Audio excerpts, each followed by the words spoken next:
Então, boa tarde, sejam bem-vindos a esta primeira mesa da 25ª edição das Correntes, uma edição, portanto, histórica, que não quer dizer que outras anteriores também não tenham sido, e em que, uma vez mais, começámos com uma conferência com uma grande figura. Eu recordo que foi a partir da 5ª edição que passou a haver esta conferência, palestra, conversa inicial, e que tivemos ao longo destes 20 anos o prazer e a honra de ter diversificadas figuras de vultos de várias áreas. E recordo, não vou agora recordar todos, mas designadamente os 3 primeiros. O primeiro foi o Eduardo Lourenço, a segunda, a Agostina Bessa Luís, a terceira, a Nélida Pinhon, o quarto, salvo erro, o Eduardo Prado Coelho, e por aí fora. Pronto, e passaram por aqui pessoas, desde o Marcelo Rebelo de Sousa, ou hoje cardeal, e então ainda nem bispo era, Tolentino Mendonça, etc. E foi alguma coisa também que fica a marcar as correntes. Temos aqui um filósofo, um pensador e uma pessoa da dimensão do Zé Gil. Já era uma ideia antiga. Ele, aliás, esteve para vir há 2 anos, depois foi a altura da Covid, não pôde. Desta vez foi possível, com algum sacrifício, foi operado há dias às cataratas, e eu até já, em nome dele, peço desculpa se ele houver algum problema a ler, porque não tenho isto muito ampliado e está com porventura dificuldade em ler o que escreveu sobre filosofia e literatura, e ninguém mais indicado que ele para esse efeito. Como sabem, o que é costume eu dizer umas palavras sobre o nosso convidado desta abertura das conferências. E, neste caso, isso aconteceria, e com muito gosto diria algumas palavras, mas eu sou um leigo nesta e noutras matérias, e então resolvi por ter alguma inventiva, e tive uma ideia que o Zé Gil não sabe. O Zé Gil é velho amigo, são ambos de Moçambique, de uma pessoa chamada Hélder Macedo, que o conhece e sabe muito mais sobre ele do que eu. E eu vou fazer esta surpresa, que é convidar o Hélder Macedo para ser ele a dizer alguma coisa sobre o Zé Gil. Hélder, onde é que ele está? Muito obrigado, muito obrigado.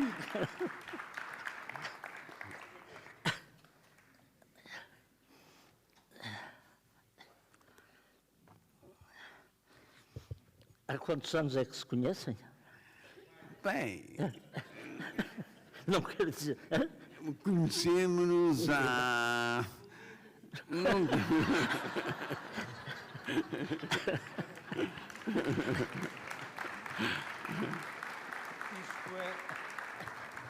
É uma surpresa perigosíssima, porque se eu começo a falar nas nossas infâncias quase simultâneas, ele é muitíssimo mais novo do que eu, 4 anos para aí,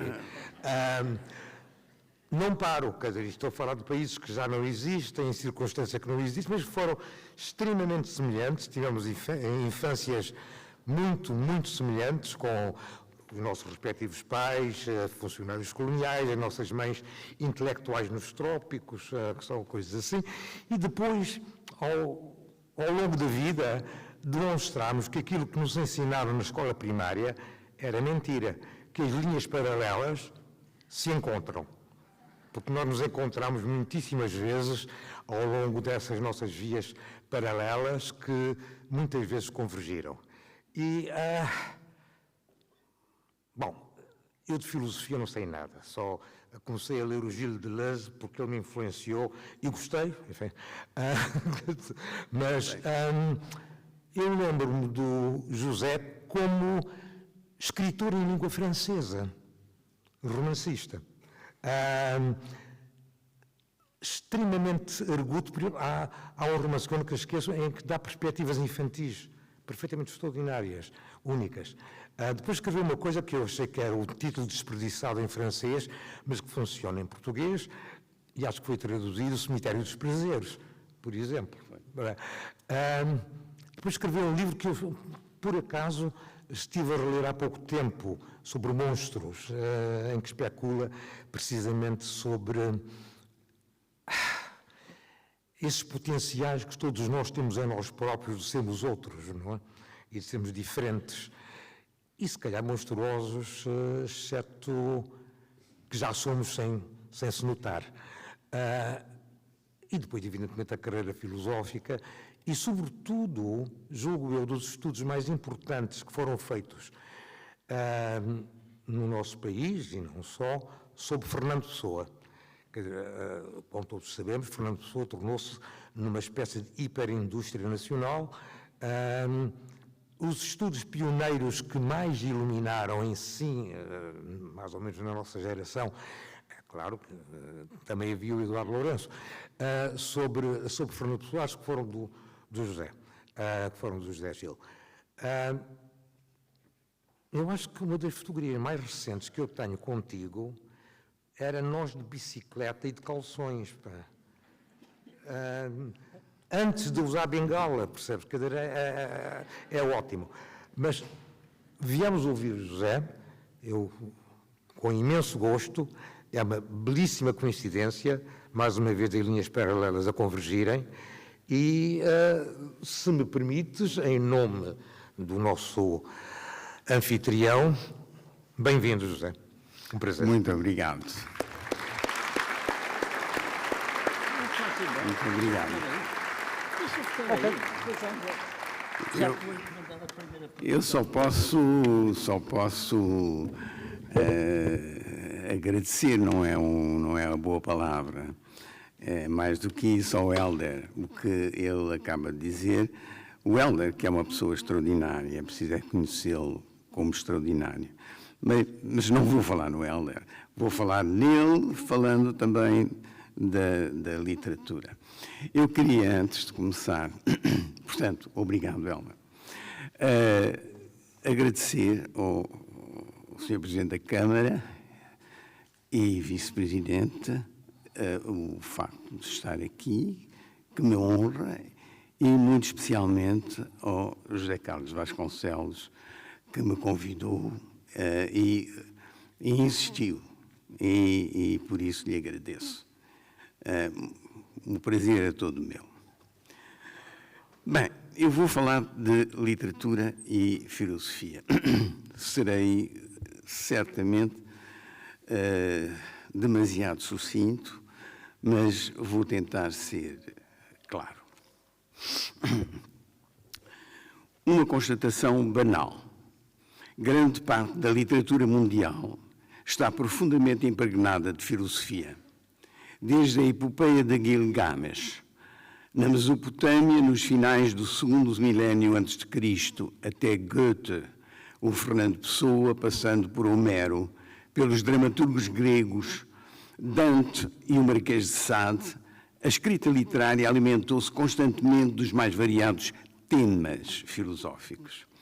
Continuam hoje a testemunhá-lo romances como A Insustentável Leveza do Ser, de Kundera, ou Cosmos, de Gombrowicz.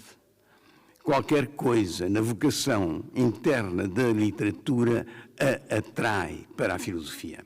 Inversamente, encontra-se nos escritos filosóficos uma atração semelhante pela literatura. Muito antes de Diderot e de Voltaire, já Platão praticava o género literário, o diálogo, que implicava uma certa dramaturgia. Mais perto de nós surge o grande poeta Nietzsche, ou os estilos incomparáveis de Bergson e de Michel Foucault. E como não lembrar tantos filósofos que, em geral, no fim da vida, se tornam poetas. Jean Val, um grande filósofo francês, pouco conhecido, infelizmente, Heidegger. Lembremos ainda na degradação corrente da escrita literária em que emergem tendências profundas, O romance de massa, que parece cada vez mais enfeitiçado pela filosofia, com fórmulas de Deus e segredos de Spinoza. De onde vêm as afinidades e as forças de atração que parecem circular imparavelmente entre as diferentes formas de literatura, poesia e romance, teatro e o pensamento filosófico?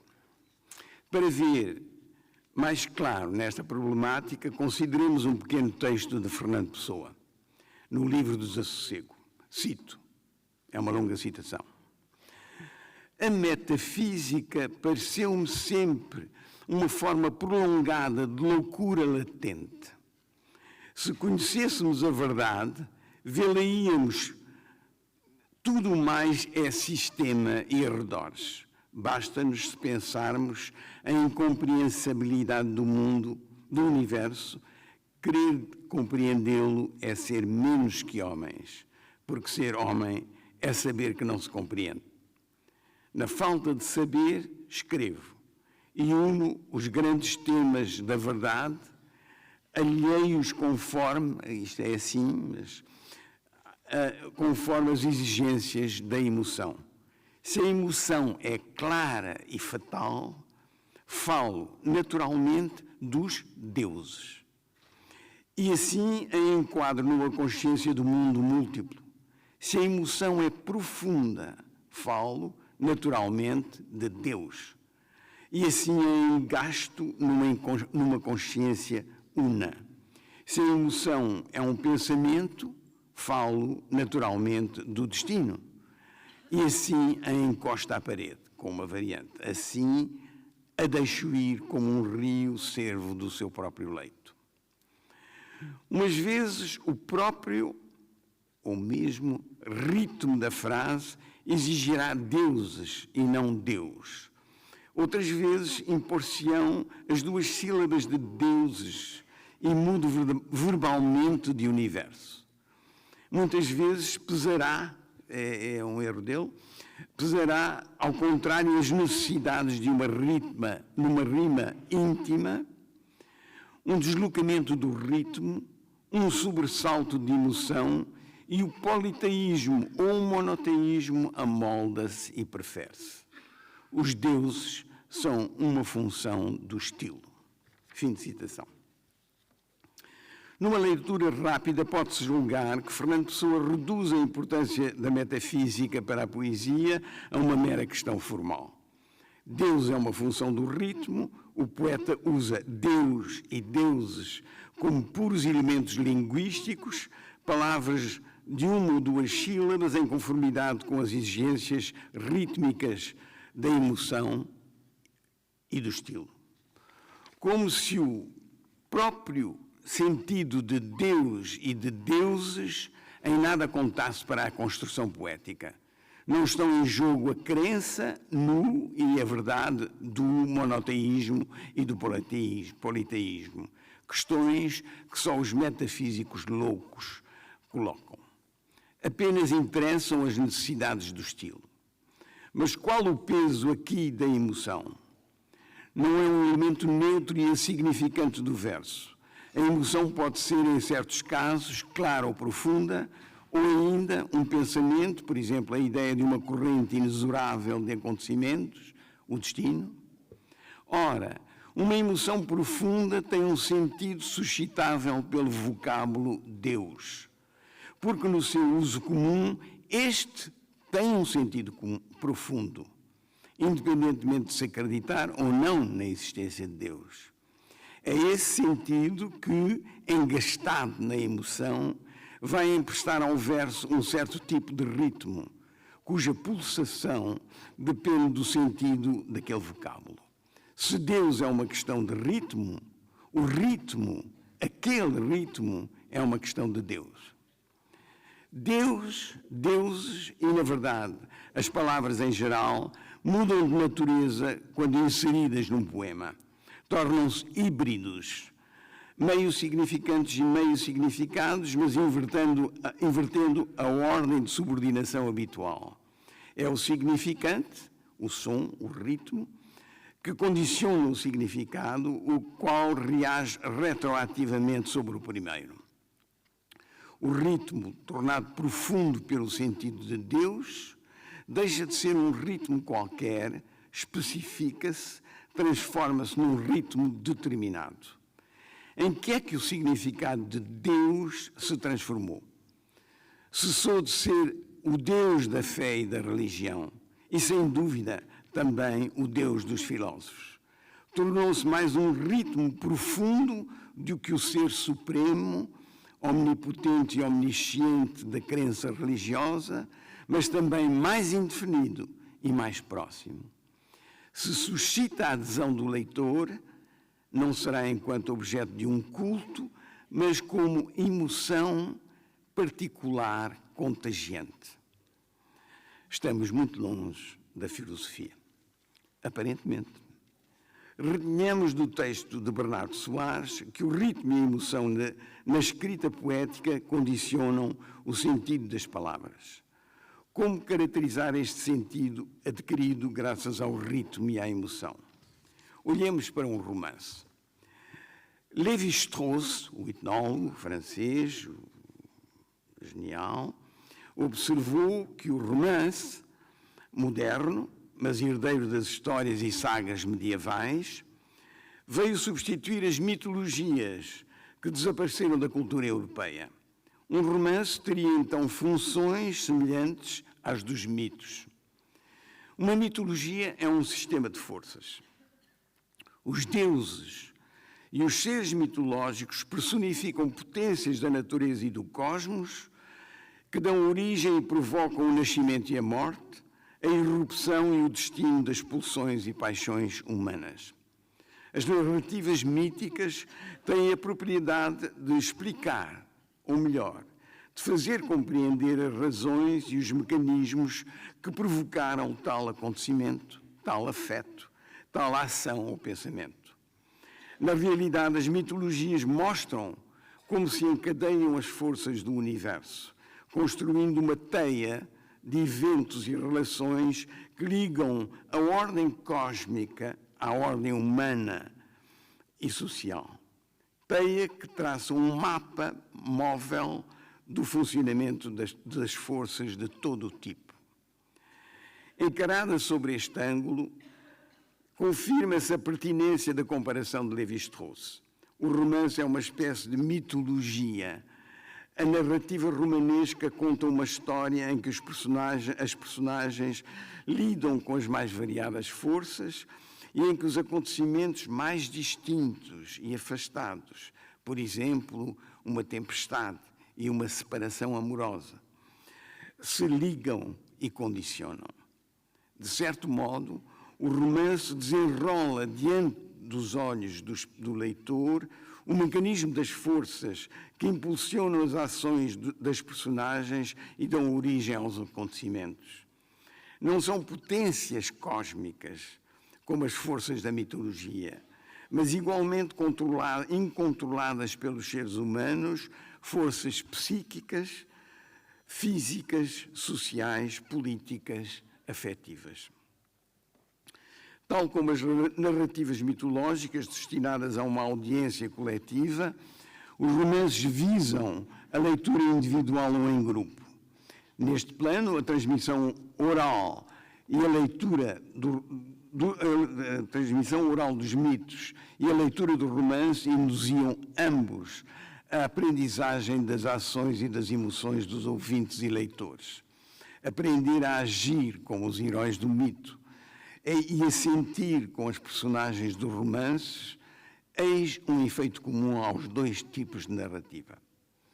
Em ambos os casos, as forças que se agitam por detrás dos acontecimentos circulam subrepticiamente.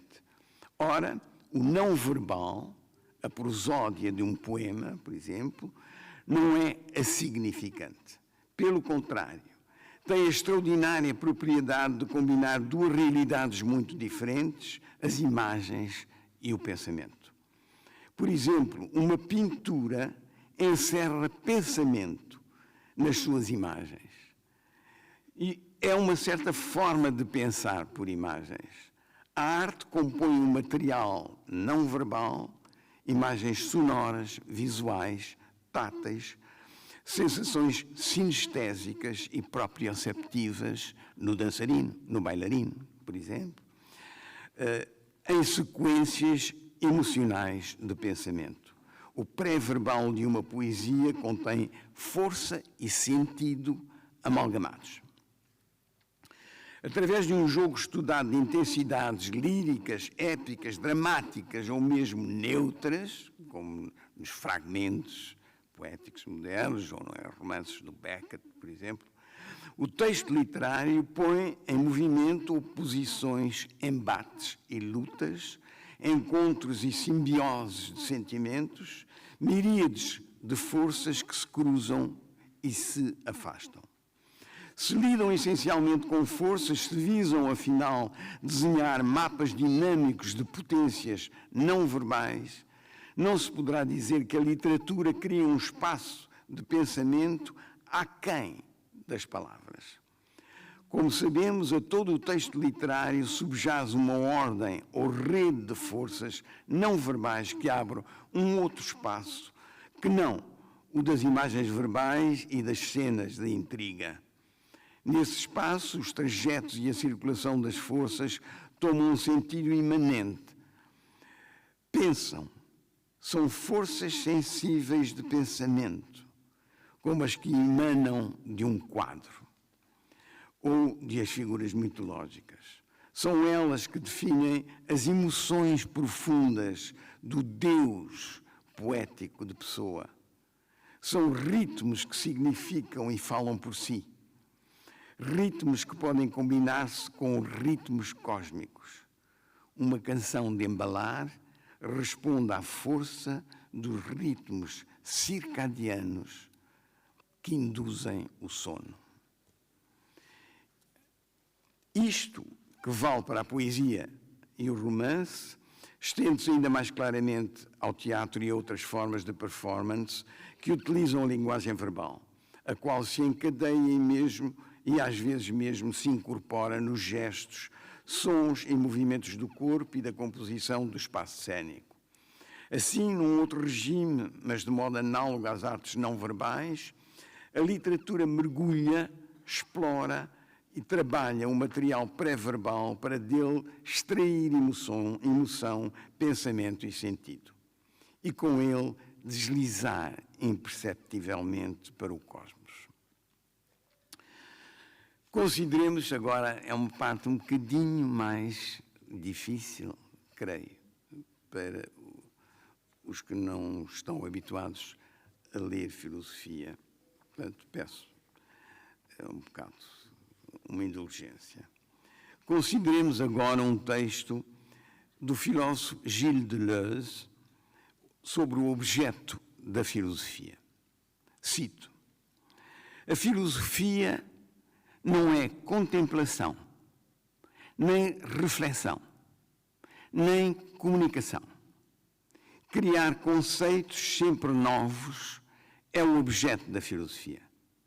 É porque o conceito deve ser criado que ele reenvia ao filósofo como aquele que o tem em potência ou que tem dele a potência e a competência. Não se pode objetar que a criação se diz antes do sensível e das artes, porque a arte faz existir entidades espirituais, tanto quanto os conceitos filosóficos são também sensibilia. Para falar verdade, as ciências, as artes, as filosofias são igualmente criadoras, se bem que caiba apenas à filosofia criar conceitos no sentido estrito. Os conceitos não nos esperam já feitos, como corpos celestes. Platão, não é? Como corpos celestes. Não há céu para os conceitos. Devem ser inventados, fabricados ou antes criados, e nada seriam sem a assinatura dos que os criam. Toda a criação é singular e o conceito enquanto criação propriamente filosófica é sempre uma singularidade. Pode considerar-se como decisiva esta definição da filosofia. Conhecimento por puros conceitos. De um outro texto, uma outra afirmação. Os conceitos são singularidades que reagem sobre a vida ordinária, sobre fluxos de pensamento ordinário ou cotidiano. Fim de citação. Estas ideias, que parecem tão abstratas, pretendem mostrar que a filosofia visa precisamente o contrário, recusar o abstrato, agarrar o concreto e o sensível, criar conceitos singulares, únicos, capazes de apanhar a realidade que é feita de multiplicidades e singularidades em movimento. Múltiplos são os sonhos, múltiplas as sensações, múltiplos os gestos, múltiplos cada um de nós. Ao mesmo tempo que não se define a atividade filosófica pela contemplação e pela reflexão, rejeita-se a velha ideia de filosofia buscando a verdade, com V grande, maiúscula, o bem, a justiça, como valores, digamos, platónicos, universais. Essas ideias universais já não são capazes de dar conta de uma realidade que se estilhaça por toda a parte, fazendo explodir as unificações, as sínteses e consensos que elas pretendiam subsumir e realizar. Afastando-se da herança platónica, Deleuze elabora uma concepção do conceito totalmente nova. Não é uma entidade abstrata estática, definida pela lógica, mas um ser concreto animado, percorrido por intensos movimentos, uma singularidade, uma espécie de ser sensível, animal, sensibilia, que o filósofo descreve em pormenor. Com ele é possível apanhar os mais ínfimos e subtis movimentos da realidade, mesmo dispersa e estilhaçada. Deixemos um bocado de Deleuze. A criação de conceitos não é só um objetivo, é também um modo de pensar. Diferente da reflexão e da contemplação, é uma maneira de trabalhar filosoficamente que não se reduz a um método geral igualmente utilizável por todos. Pelo contrário, cada filósofo, um pouco como o artista, tem de criar por si próprio os conceitos ou fazer seus os conceitos dos outros em vez de os copiar ou os imitar. É que ele tem um campo problemático que é só seu, a que devem responder conceitos com a sua assinatura, como ele dizia, Deleuze. Cria conceitos singulares para resolver problemas que ele coloca de modo singular. As ideias e a reminiscência de Platão, só de Platão, com a sua assinatura. O cogito de Descartes, só de Descartes. O a priori transcendental de Kant, a époque de Husserl, a différence de Derrida, Hans com A. A filosofia requer constantemente um pensamento criador de singularidades. Estas emergem num real fervilhante, percorrido por multiplicidades de todo o tipo, não unificável, este real, por ideias universais e imutáveis.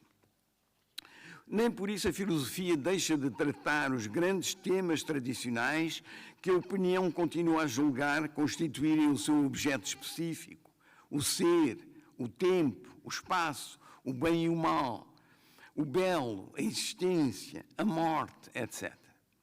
Simplesmente, estes objetos já não são temas isolados e isoláveis. Aparecem agora indissoluvelmente ligados a acontecimentos. E é a natureza desses acontecimentos que a filosofia interroga em primeiro lugar. Como funciona o processo criativo de um pintor? Que lógica própria rege o nosso pensamento da morte? O que é uma experiência subjetiva? Como se constrói uma lei científica?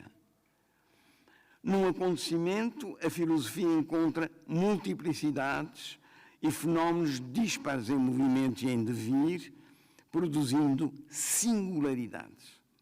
O processo criativo do tal pintor faz nascer multiplicidades reais e possíveis de cores e traços. E quantas multiplicidades há na hesitação de um pintor que não sabe se deve pôr ali uma mancha de cor ou ali. Quantos possíveis múltiplos. Portanto, a filosofia, multiplicidade reais e possíveis de cores e traços, de espaços e sensações, ou a morte implica a experiência antecipada do desaparecimento do mundo, que unifica no nada a diversidade da vida e da existência, etc. O pensamento dissemina-se nas multiplicidades e singularidades reais e é sobre elas que o filósofo, ele próprio uma singularidade composta de multiplicidades, se deve debruçar sobre fluxos de pensamentos ordinários e cotidianos, dizia Deleuze. Mas por que é que a filosofia, atenta aos mais pequenos movimentos do real, é levada a tratar também aqueles temas que parecem eternos e próprios da condição humana, o bem, o mal, etc. A resposta mais natural seria a que nada escapa à interrogação filosófica. Esses tópicos não sofrem exceção. Mas é uma resposta insuficiente, porque parece mesmo que a filosofia, diferentemente da teologia e da religião, tem por vocação específica pensar nessas matérias.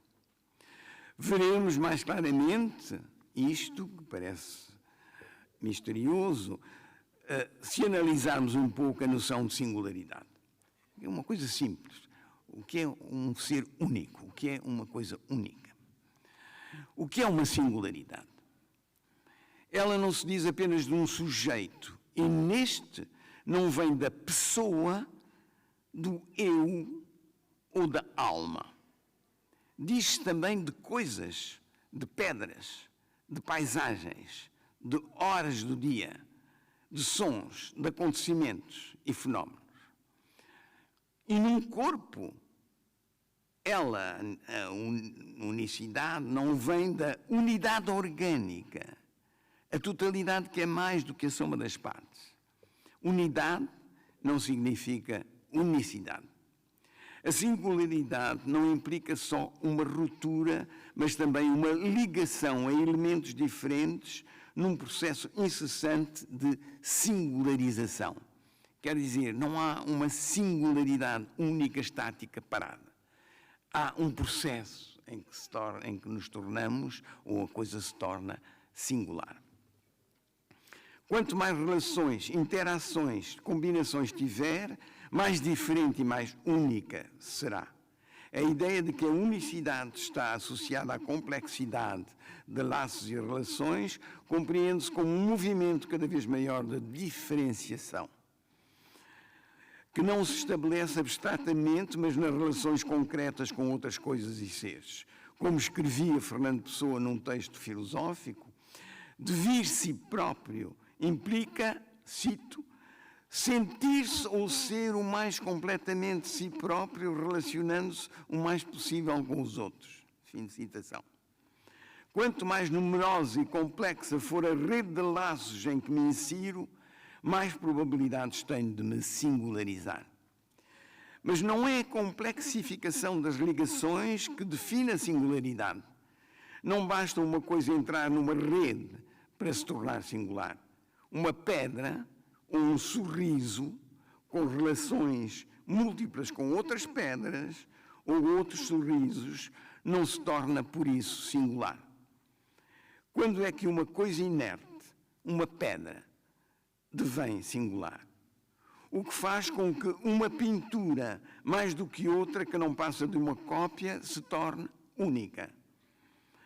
A pedra anima-se a natureza morta ganha fulgor quando a vida entra nelas e delas irradia para o exterior. A singularidade forma-se quando a vida nasce numa matéria. Anteriormente, nada diferenciava aquela pedra e aquelas maçãs, estou a pensar em Cézanne, não é? E aquelas maçãs de outras pedras e de outras maçãs. Agora elas vibram, são preciosas e únicas. E, é claro, a vida trouxe à coisa indeterminação e acaso, ruptura de causalidade com outras coisas, uma infinidade de novos agenciamentos e conexões. O objeto mágico de culto e a obra de arte abrem-se para incontáveis relações, fruições, leituras que suscitam nos que eles afetam, que são multidões. Cada singularidade, sensações, pensamentos, ações, etc. Cada singularidade é, na verdade, uma multiplicidade de multiplicidades de outras singularidades. Sensações, pensamentos, ações, etc. É dizer, vem facilmente isso na heteronímia de pessoa. Cada heterónimo diz, eu sou múltiplo, diz o Ricardo Reis, diz o outro, todos eles dizem múltiplo, e cada um é singular dessas multiplicidades. Isto é um exemplo, mas nós podemos ir à pintura, à dança, etc., ou à experiência comum. A cada singularidade, e cada singularidade emite uma nova multiplicidade e assim por diante. O grande mistério é que bastou a encarnação da vida numa matéria para que tudo isso acontecesse. É este o processo de individuação, como se chama em filosofia. A vida é diferença, mas a própria vida é singularização, pois não existe senão na matéria que ela transforma. A vida do espírito, que faz do espírito uma matéria, está constantemente em movimento, de tal modo que a cada singularidade, sendo já de si singular, é, no entanto, ainda uma singularidade inacabada, interminada. Cada ser humano, por exemplo, é e não é ainda uma singularidade. Devém o que és, exclama Nietzsche. Isto agora é a última página. Se a singularidade implica um processo de expansão que está inscrito na própria vida, o pensamento filosófico é naturalmente levado a contribuir para ele. A criação de conceitos segue um movimento que é específico da filosofia, a interrogação imparável, que se reflete infinitamente sobre ela mesma. Nenhuma outra disciplina científica ou artística goza deste poder. A interrogação e a interrogação sobre a interrogação e por aí fora abre e amplia sem limites o campo do pensamento. É uma outra maneira de criar multiplicidades no movimento do pensar. Ao mesmo tempo, a rede de relações que une a singularidade de partida à que dela se avizinhavam alarga-se sempre mais, até que levanta as questões da formação de totalidades múltiplas, da sua coexistência e ligação. Aproximamos-nos então do campo da ontologia e dos grandes temas da filosofia, mas de modo completamente diferente da tradição.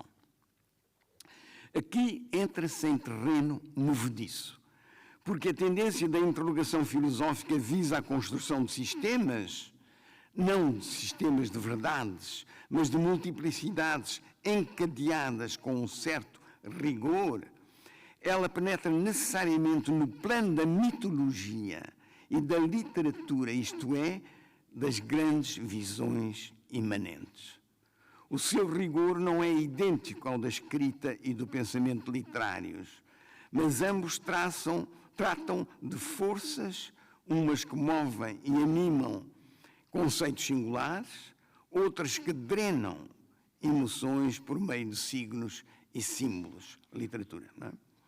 e ambas giram à volta do que faz a consistência de tudo, do todo e a pertinência de tudo. Uma diferença parece distinguir claramente a filosofia da literatura, ou a literatura de filosofia, perdão. A primeira a literatura cria mundos possíveis, a segunda visa dizer o real. Desde a primeira frase escrita por um romancista, abre-se o horizonte de um mundo possível, com o seu tempo e o seu espaço, com seres, criaturas e acontecimentos regidos por um nexo único. O romancista entra nesse mundo, multiplica-se nos seres e nas personagens, cria universos paralelos ao da percepção comum. Porém, o mesmo gesto anima o escritor e o filósofo. Ambos descolam da realidade ordinária, das suas crenças e opiniões, do seu viver imediato, acrítico. E a descolagem de realidade para o escritor é uma maneira de a interrogar, o que o aproxima do filósofo. Ambos utilizam a ficção. Ficcionar é inventar uma realidade condensada, concentrada. E ambos fazem algo de análogo ao que faz o pintor, que, nas palavras de Cézanne, reúne na palma da mão as miríades de cores e tons da natureza. O escritor ficciona o real, o filósofo pergunta pela realidade que se move sob a percepção e o pensamento comuns. Mas também recorre a ficções, inventando o que Deleuze chama personagens conceptuais, que sustentam hipóteses argumentativas para ajudar a demonstrar a sua tese, como os personagens dos diálogos de Platão, ou um mau gênio de Descartes, ou tantos outros em Leibniz, etc. Pode mesmo dizer-se que o escritor e o filósofo têm o mesmo objetivo, captar o real. Ambos agarram uma outra realidade, invisível, mais subtil, porque escondida entre os elementos visíveis dos acontecimentos, mas de modo diferente. Enquanto o primeiro, o escritor, recria o mundo, fazendo nascer o pensamento do movimento desse mundo, o filósofo faz nascer o mundo do movimento dos conceitos. O escritor cria mundos que pensam. O filósofo pensa a criação dos mundos. Enfim, curiosamente, os dois encontram-se na preocupação com a linguagem. Lidando sempre com personagens e acontecimentos singulares, o escritor é levado naturalmente a uma escrita que é já por si interrogação da realidade. O filósofo, preocupado com o rigor do encadeamento dos conceitos, descobre muitas vezes a necessidade de criar uma nova linguagem, fazendo mesmo depender a pertinência do seu trabalho da possibilidade da construção de uma língua filosófica inédita, como queria, por exemplo, há outros, Merleau-Ponty, na última filosofia de Merleau-Ponty. Questionando o seu próprio discurso, trabalhando a sua linguagem para afinar a força de vida dos conceitos, a filosofia desliza naturalmente para a literatura. E esta, interrogando-se à sua maneira sobre a vida das personagens e sobre o seu objeto e os seus meios, torna-se natural e estranhamente filosofia. Como se o escritor e o filósofo, por vias diferentes e com fins distintos, convergissem no infinito divergente. É tudo.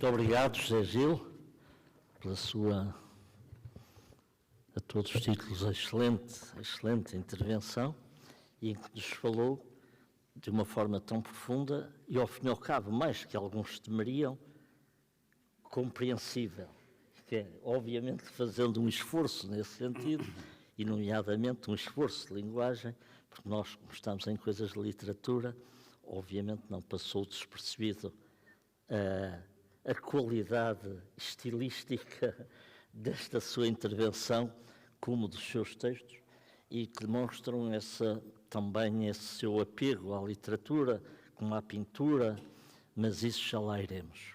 Como sabem, o hábito é depois abrir questão a perguntas, não grandes discursos, questões, perguntas, observações, e eu, neste caso, valendo-me do que, porque a minha longa experiência destas e outras coisas, sabe que o mais difícil é haver a primeira pergunta. Pois às vezes é difícil. E, portanto, eu vou pedir outra vez ao Hélder que faça ele a primeira pergunta. Hoje estou a abusar de ti. Mas é pura cobardia. Não, é um texto magnífico, quer dizer, e não por acaso, sem saber o que é que tu ias falar, mencionei Pessoa e Deleuze, curiosamente, exatamente. Bom, a minha pergunta, no fundo, é mais básica e mais fundamental, que tem a ver com silêncios. Um som, e portanto uma palavra sem silêncio, não significa nada, é um devir, é um som contínuo. Isto em música também.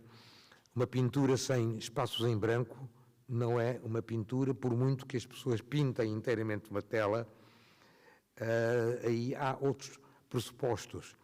Dando um salto, se calhar excessivo, pergunto-te se a qualidade de silêncio em literatura e em filosofia é diferente.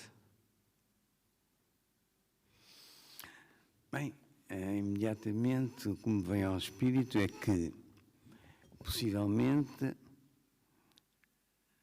ou é diferente, ou convergem naquele ponto de divergência infinita.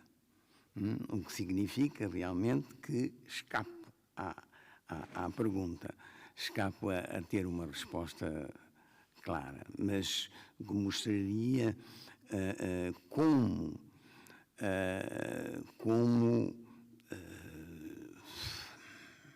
num espaço talvez dificilmente pensável, certamente não dizível, a filosofia se cruza com a literatura. Porque, no fundo, se eu puxo a questão do Hélder para o texto que eu li, eu vou aproximar o silêncio da palavra, do quadro, do silêncio na arte, e aproximá-lo do não verbal. O silêncio do filósofo, que é fundamental, é o silêncio dos limites, é o silêncio do impensável. Ora, o não verbal é também o impensável, mas é os dois, como o Hélder mostra muito bem, perdoe-me esta recordação pessoal. Numa exposição que eu vi, aqui há uns anos, no Centro Pompidou, em Paris, havia um desenho de uma ramagem feita por um pintor honorável, um pintor, mas de segunda ordem. E, ao lado, havia uma quase igual ramagem, muito parecida, feita pelo Matisse. E era extraordinária a diferença. Aquela era uma ramagem, bom. E o Matisse, aquilo vibrava tudo. E porquê é que vibrava? Porque havia espaço. E este enchia tudo, era tudo igual, o espaço era... bastou haver espaços entre as folhas, espaços como o vazio primordial da pintura chinesa. É este o vazio da pintura chinesa. O espaço de onde nasce. Isto não é uma figura, não é uma imagem, não é uma metáfora. O silêncio é de onde nascem as palavras. Porquê? Porque se não há silêncio, não há diferenciação. O que faz a diferenciação do visível, das folhas visíveis que vibram, é porque há um espaço em que cada folha e todas as folhas respiram. Não é? Portanto, o que eu ia dizer com este exemplo é que digamos, o cruzamento desses, para responder à questão do Hélder, o cruzamento entre esses dois tipos de silêncio, que formam finalmente um só, talvez, é que do silêncio ou do vazio pré-verbal, ou melhor, não verbal, da arte, nascem as formas artísticas, formas literárias. E aqui, do não pensável, da diferença filosófica, nasce o que pode ser pensável e o próprio pensamento. Isto pode ser um bocado obscuro, mas parece-me... Não, muito claro, muito bem. E eu aproveito já agora o Zé Gil, além das...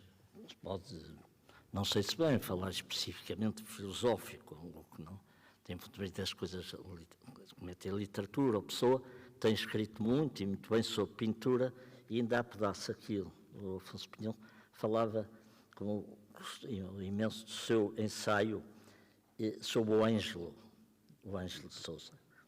Não fácil. E o Ângelo, que exatamente esse, tinha cores únicas, quadros com cores únicas, muitos brancos, etc. E a pintura é para si também, como a literatura, um dos elementos de reflexão filosófica importante. Importante, constante, sim, senhor. Porquê? Porque é que na sua obra essa base da literatura... Já agora faço-lhe uma outra pergunta. O nosso comum amigo, Eduardo Lourenço, a grande ambição dele era ser criador. Ter escrito um romance, poesia, versos, e quando eu agora tenho andado a falar com ele em alguns sítios, a minha tese é que ele, de facto, era um criador. Um criador era um poeta através do ensaio, e um criador, um ficcionista, mesmo sobre pessoa, de certa forma reinventava as coisas. E, portanto, não era apenas uma análise, e como algumas que há na arte e na literatura, que às vezes são autópsias e não têm esse caráter singular, diferenciador, etc. No seu caso, portanto, a primeira foi uma pergunta, também tem essa, porventura, nostalgia depois de não ter escrito, não sei se escreveu e não publicou, os romances, poemas, etc.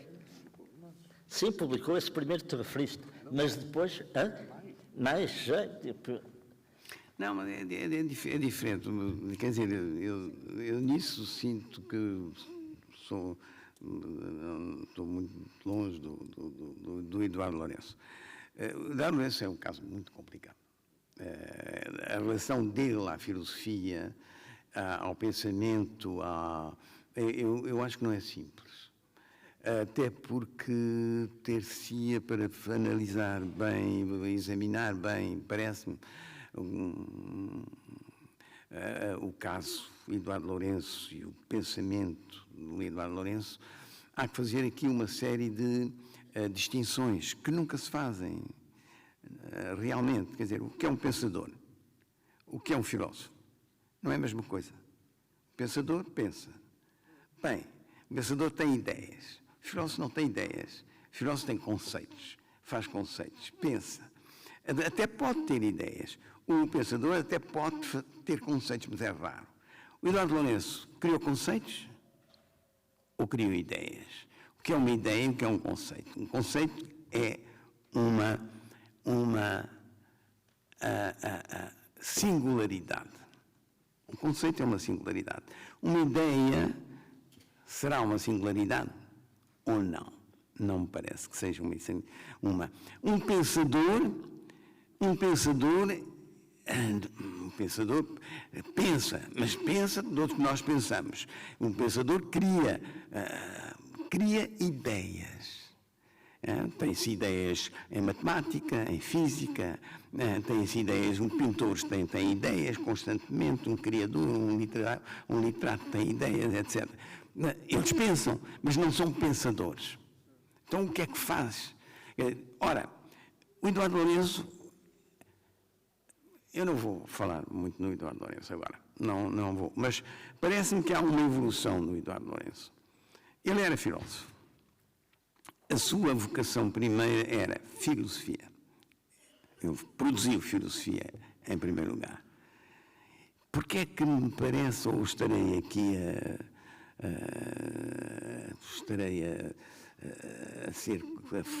a enganar-me completamente, mas parece-me que ele passou para uma via que é a do pensador, mais do que a do filósofo. Ele deixou as heterodoxias, deixou os ensaios que ele escreveu sobre filosofia, digamos, filosofia pura, não é que haja uma filosofia pura, mas ele era um filósofo. Ele nunca deixou de ser filósofo, mas passou a ser mais pensador que filósofo. O que é isto? Bom, isto é, o Eduardo Lourenço, deixemos, para me contar. Mas a minha questão não é sobre o Eduardo, era sobre a questão de pintura. Mas posso fazer um acrescentamento aí, que tem a ver com sintaxe, não é? A sintaxe do Eduardo Lourenço é essencialmente metafórica. É um homem que pensa em metáforas, o que tem a ver com outro ramo da literatura, que é a poesia, não é? Ele será ou não um filósofo, será ou não um pensador, mas é um homem que pensa em metáforas. Bom, e sem querer voltar a qualquer comparação que não faz sentido nenhum, a tua sintaxe não é essa. Não é? Sim, isso é muito importante, o que estás a dizer, e daí há muita coisa. Bom, mas então, era o meu interesse pela pintura, é isso? E como ponto de partida também para essa reflexão, nomeadamente para a criação de conceitos, etc. E foi a propósito do seu ensaio sobre o Ângelo.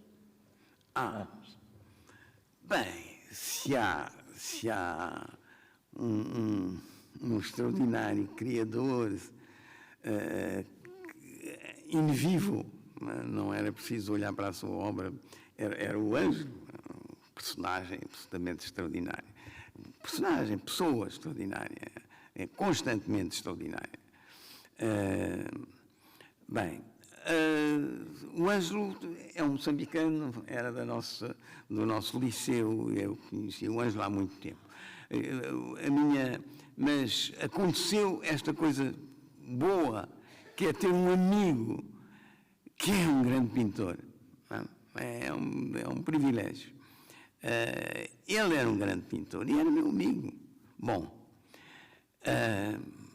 e era um tipo que podia ser irritante como tudo, como todos, não é?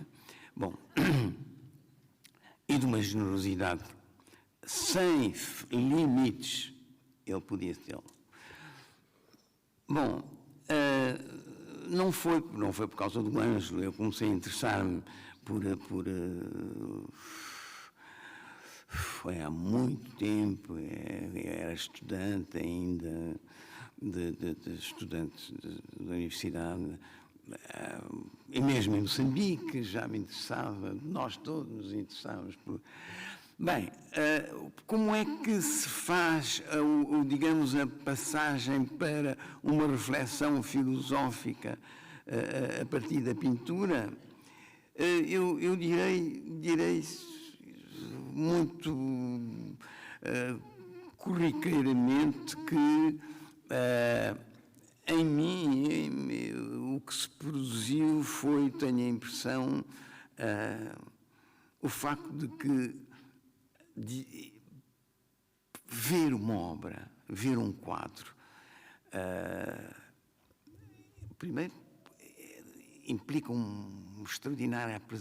extraordinária porque pouco comum, uma aprendizagem para ver, né? Um dia olha-se para quadros, não se vê nada, como se houve uma sinfonia, não se vê nada, e depois um dia, pum, compreendeu-se, pum, tem-se uma emoção devido a...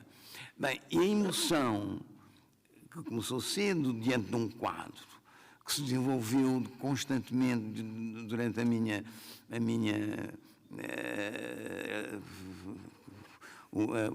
os tempos de estudante. Porquê? Porque depois das aulas e para ir almoçar, nós, os estudantes de filosofia que iam a uma cantina universitária comer, tínhamos que passar por uma série, a Rue de Seine, etc., pela região onde havia todas as galerias de arte.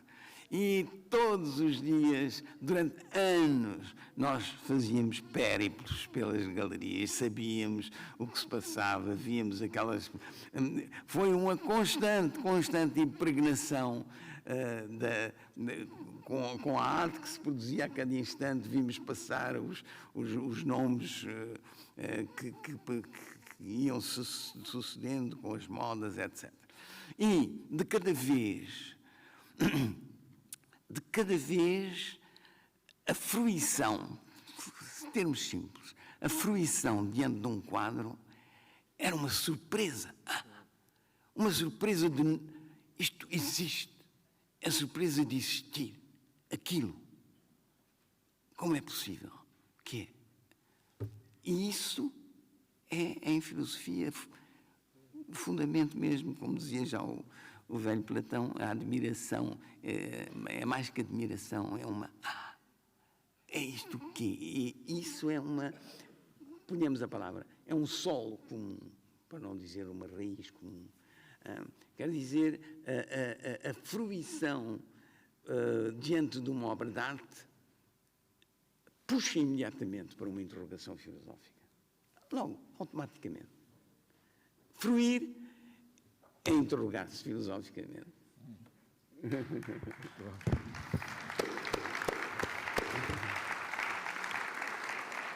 Bom, neste caso, afinal, não foi mais que uma, foram duas ou três questões postas ao José Gil. Fazem favor, agora que nos ouve a primeira e a segunda, já não tem que fazer cerimónia. Faz favor. Aurelino. Olá. É um privilégio, obrigado, é um privilégio enorme para mim e para a vida, para as correntes escritas, temos hoje um filósofo entre nós, que é das personagens mais intrigantes da minha vida, do pensamento e do homem que também gosta da vida, ou teve a vida no sentido problemático da existência e depois prosseguiu também num certo pensamento, embora não seja filósofo. Eu queria que o professor José Gil, me estabelecesse... Eu penso que nessa relação entre o filósofo e o pensador, se concorda que o conceito como uma expressão geral de uma ideia nessa relação. E depois a outra questão, que é a questão da solidão e a questão do alheamento. E como é que o filósofo, me interessa mais o filósofo, digamos, problematiza também isso, ou seja, a filosofia como sistema e também a filosofia como o pensamento como interrogação fundamental. É isso, obrigado. Bem, as suas não são poucas questões, não é? São muitas questões. De tal maneira que nem sequer escrevi, mas a primeira, eu fixei a primeira porque não estou muito de acordo com a sua formulação. Não me parece que o conceito seja uma especificação de uma ideia. Não é. Não me parece. Como? Conceito e juízo. Sim, mas nós estamos aí precisamente numa região que é a região do conceito lógico, quer dizer, numa região em que não há singularidades. E nesse aspecto, então, tínhamos que fazer uma diferença entre o que é uma ideia e o que é um conceito. E o que é uma ideia serve para resolver um problema dentro de um quadro problemático. Um matemático tem uma ideia, ele está a resolver um problema, tem uma ideia para explorar. Bom, e depois há a ideia do pensador, que é outra coisa, não é? Porque ele tem a especificidade de ter ideias, de ter ideias em múltiplos campos, digamos, em todos os campos. Seria isso o pensador. Bom, mas deixemos isso. As suas últimas questões pareciam mais interessantes. Quais eram-se? Pois, isso é uma velha questão. Eu falei aqui numa coisa que me parece muito específica e no desprendimento. Quer dizer, há uma necessidade de desprendimento do poeta, do escritor, ele desprende-se. Necessariamente, podíamos fazer quase, mas eu não gosto muito de dizer isso, podíamos dizer, certamente já foi dito, que o escritor faz a sua époque, põe em suspensão o mundo. Eu não acho que ponha em suspensão o mundo, ele desprende-se do mundo. Ele desprende-se do mundo e, ao desprender-se do mundo, isto é uma operação extremamente complexa. É por isso que a époque parece mais simples. É extremamente complexa, porque bem, o que é que eu estou aqui a falar? Temos aqui romancistas, não era melhor que eles falassem mais uma vez, o Helder falasse mais uma vez. Amanhã. Bem, desprender-se do mundo, eu diria, para resumir, tanto o escritor como o filósofo desprendem-se do mundo da opinião, filósofos, do mundo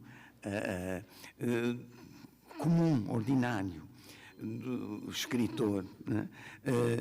Para quê? Para se juntar a um mundo mais real. Não é para renunciar como um ermita, renunciar ao mundo. E nesse caso vamos ter a mesma ordem de ideias relativamente à solidão. Porque é que é necessária uma solidão para escrever? Literariamente. Porque é que é necessária uma solidão para o filósofo? Porque é preciso uma solidão, mesmo se pensar coletivamente é melhor, traz mais frutos em muitos campos, etc., na filosofia. É preciso pensar coletivamente. Mas é preciso uma solidão para pensar individualmente, subjetivamente. É necessário. Porquê? Porque precisamente é a condição para não estar sozinho, para poder estar coletivamente com os outros. Porque se eu estou no mundo tal como ele aparece, tal como ele se dá, eu não estou coletivamente com os outros. Pelo contrário. Como é que eu posso juntar-me aos outros? Como é que eu posso reunir-me aos outros? Criando uma solidão. Estando o mais individualmente possível para depois, para nisso encontrar uma voz que seja com os outros. E isso parece-me, de maneiras em regimes e com meios muito diferentes uns dos outros, o mesmo que se passa com o filósofo e o escritor.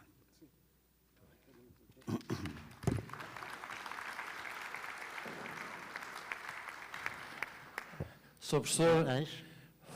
fala-lhe um polveiro adotivo, nas Chicamas, praticamente sul de cá, e fala-lhe um polveiro que tem a sorte de poder usufruir há 25 anos das correntes de escrita. E, nomeadamente, de grandes conferencistas que vêm aqui fazer a abertura. E hoje é um desses dias magníficos, em que temos a sorte de ter aqui um dos maiores pensadores de Portugal, não tenho qualquer dúvida sobre isso, e até internacionalmente falando. O professor José Gil é uma pessoa que eu admiro há muito tempo, sou um leitor compulsivo, porque o primeiro livro que li da sua autoria foi exatamente Os Poderes da Pintura, estava o José Carlos Vasconcelos a dizer, e eu gosto de arte, gosto muito de arte, foi com o seu livro que aprendi, honestamente, a olhar para uma obra de arte de uma forma diferente. O conceito de imanência, o conceito de despertar, sei lá, foi com esse livro. E, portanto, queria felicitá-lo por isso, porque não me esqueço. Até fiz um resumo do livro, de vez em quando, para consultar. Não levantei para isso só, foi também para lhe pôr uma questão, que é o seguinte. O Sr. Professor falou bem da escrita e da filosofia, e para os leitores, aqui estão, penso eu, os amantes da leitura, estão aqui nesta sala, pelo menos aquelas pessoas que gostam de escrita, sejam ela o romance, seja ela a filosofia, seja ela a prosa, seja ela, sei lá, todos os tipos de escrita, e eu também sou um leitor. Mas a pergunta que eu lhe ponho é, apesar de gostar mais da leitura filosófica, a pergunta que lhe ponho, ou que lhe queria pôr, era o seguinte: a escrita está aquém das palavras? Eu tentei perceber o que quis dizer no seu ensaio magnífico, nesta aula magistral que deu. A escrita está aquém das palavras e a filosofia além das palavras? É uma pergunta que eu deixo. E a outra posso entender que disse aqui que a filosofia passa pela recusa do abstrato, nas tais realidades fictícias que nós criamos, pela recusa do abstrato? Foi isso que eu percebi. Não sei se gostava que me... Pois, bom, bem, primeira pergunta, ou podíamos, bom, não, primeira pergunta, as escritas seria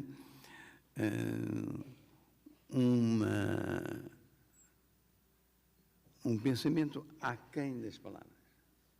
Pensamento? Aquém das palavras. E a filosofia estaria além das palavras. Bem, isso parece-me um bocado sofisticado.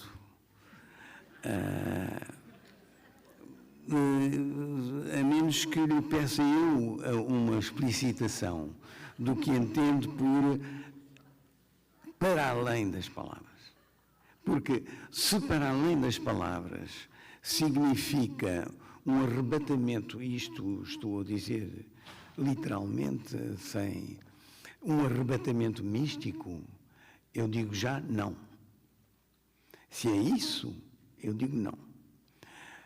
Na minha opinião, mas posso dizer que não é isso, porque precisamente um arrebatamento... Eu posso conceber que no fim de uma série de... E aconteceu a vários filósofos, no fim de uma série de uma vida de investigação, haja um para além das palavras e que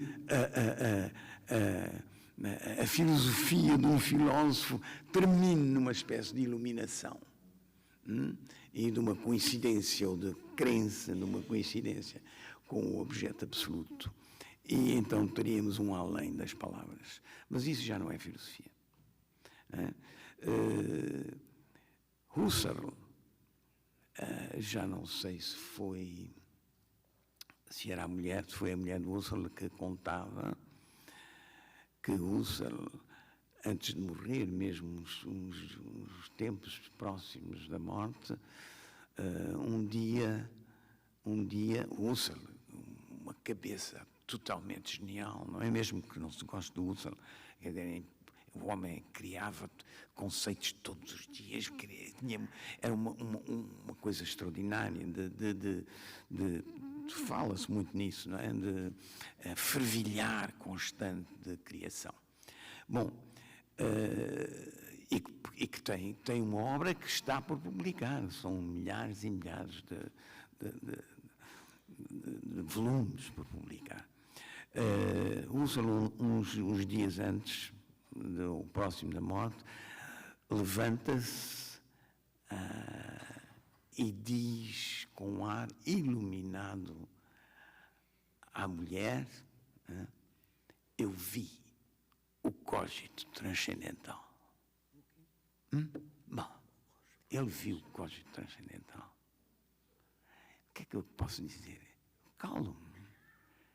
É calmo como um místico se calma, não é? Viu, mas não é filosofia isso. Acho uma história muito bonita, mas... Portanto, é o que eu tenho a dizer. Quanto ao pensamento aquém das palavras, eu parece-me que disse isso. Sim, é um pensamento aquém das palavras, mas há um pensamento que é também nas palavras. Não esquecemos que o aquém das palavras está nas palavras. Portanto, é uma coisa que não é bem delimitada, com fronteiras, etc. Bom, a sua segunda pergunta era sobre o abstrato. Se a filosofia nega o abstrato. Não nega. Não nega de maneira nenhuma o abstrato. Simplesmente não visa o abstrato, nem se fixa nele. O abstrato é um meio, até para, mas pode ser para outra coisa, até para o negar, ou para ser negado, mas pode ser para outra coisa. Não. Agora, se o abstrato é o universal de uma ideia platónica, por exemplo, então eu pertenço àqueles que dizem que há, que não é, que não há ideias abstratas, nem um céu, ou uma planície, como dizia Platão, e uma planície de ideias eternas. Mas há quem diga o contrário, que admita isto, e há hoje um pensamento platónico, hoje, relativo à ciência, por exemplo. Portanto, isto aqui é controverso, digamos.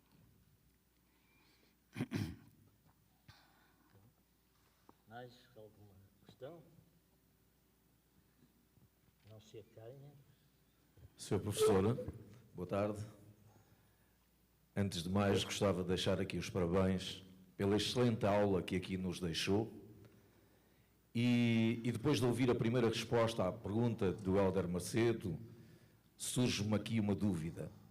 O que é que impacta mais de imediato o pensamento?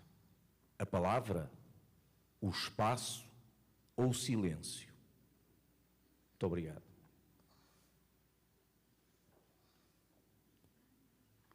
Impacta significa o quê? O que é que lhe preenche como desafio o pensamento? Se é o silêncio, se é o espaço...